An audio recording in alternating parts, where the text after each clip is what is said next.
Il découvre à la télé qu'il est devenu ministre, écoutez. Hein? Comment ça? Ben, t'apprends dimanche soir. À la télé? Oui, Que vous êtes nommé ministre? oui. Monsieur Lecornu, vous n'avez pas prévenu?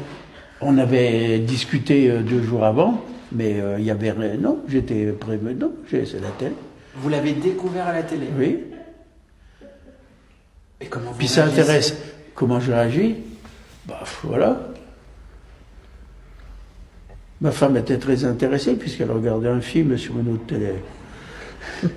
Donc il découvre qu'il est devenu ministre à la télé et pas par un appel officiel. Oui, on parle bien de ce monsieur Michel Fournier. Donc dimanche soir, il regarde tranquillement le JT. Là, franchement, il entend son nom comme quoi il est nommé ministre délégué, je sais pas. Franchement, je me dis, vérifie bien, ça se trouve, vous aussi, vous avez un poste au gouvernement, mais on vous l'a pas encore annoncé. À se dire qu'on est en 2025, on gère encore les nominations comme si c'était un calendrier de l'avant. Parce que là, certes, ça fait rire, mais c'est aussi triste. Parce qu'on parle bien d'un ministère qui concerne des millions de gens dans les campagnes. Bref, ce qu'on demande, c'est plus de sérieux. Dites-moi ce que vous en pensez dans les commentaires.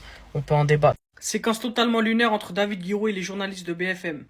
Félicité de la libération des otages israéliens sur Twitter, David Guiraud.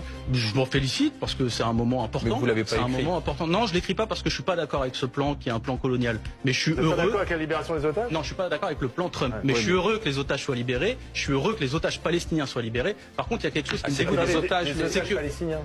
Ah oui, il y a des prisonniers palestiniens qui sont Ah oui, en cours de des prisonniers. libération. Bah oui, bien sûr. Enfin, vous pouvez appeler ça comme vous. C'est Mais- des otages, vous avez dit Vous avez otages. fait ça, des otages. Oui, bah d'accord, mais enfin, ils sont détenus illégalement, enfin en tout cas comme des prisonniers de guerre. Et d'ailleurs, il y a quelque chose qui m'embête dans votre question, c'est que vous me demandez si je suis heureux pour la libération des otages israéliens. Je vous réponds. Et pour oui. le cessez-le-feu. On me demande jamais si je suis heureux pour la libération des prisonniers palestiniens. Et pour le cessez-le-feu aussi.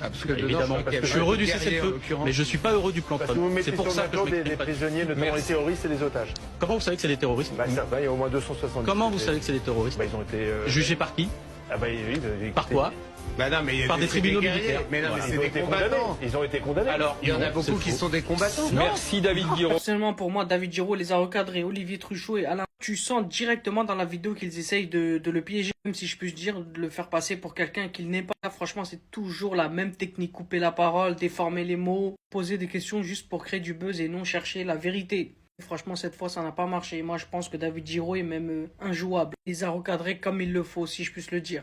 Pour moi, le rôle d'un journaliste, c'est d'en informer, pas de manipuler un débat. Bref, en tout cas, personnellement, c'était mon avis. N'hésitez pas à me donner le vôtre dans les commentaires. On peut en débattre.